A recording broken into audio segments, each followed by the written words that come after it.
Let's further discuss this now with Valeri Chechelashvili. He's a retired ambassador and the board member at Georgian Strategic Analysis Centre and joins me now live from Tbilisi. Thank you for being with us on the program. So what do you make of the president's veto? How is it going to affect the passing of the bill? Will it affect the passing of the bill? And will this ultimately create a power struggle among politicians?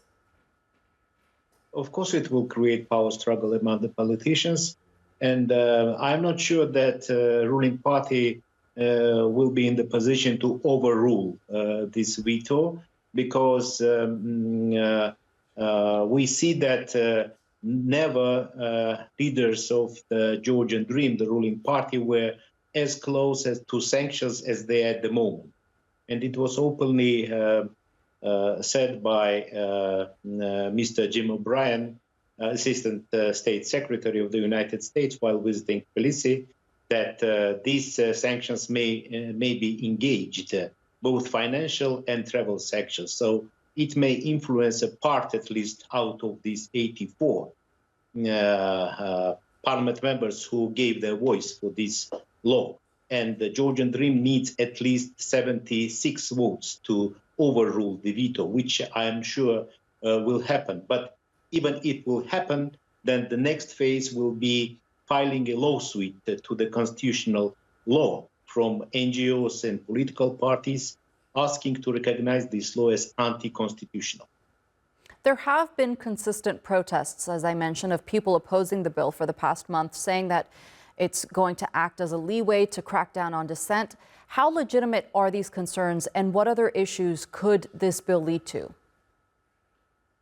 Yes, I think these are legitimate concerns, but these protests are not only against this law, although it is very, it's very critical, this law, because majority of Georgian society believes that this law is attack not only on the European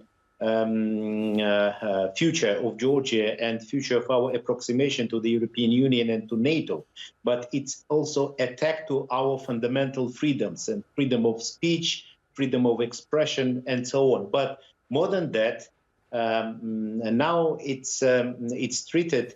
It's not only this law, but it's about the foreign policy priority agenda of Georgia, because many of us believes that this is distracting our foreign policy from pro-European, pro-Western path to the orbit of Russia.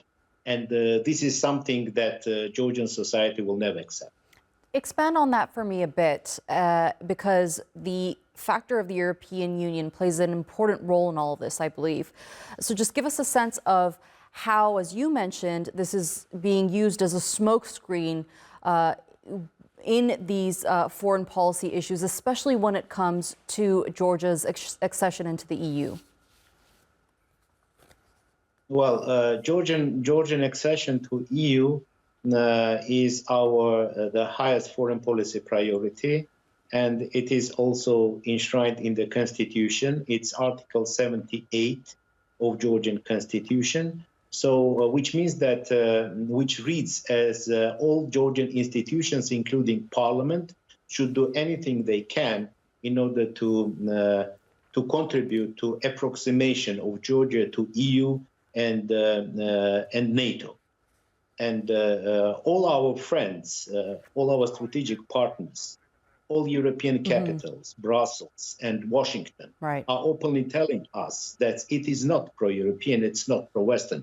And only voices from Russia we hear, including Mr. Dugin, along with Peskov, Medvedev, that this is good law. So it's very clear, and we have a lot of arguments to oppose it.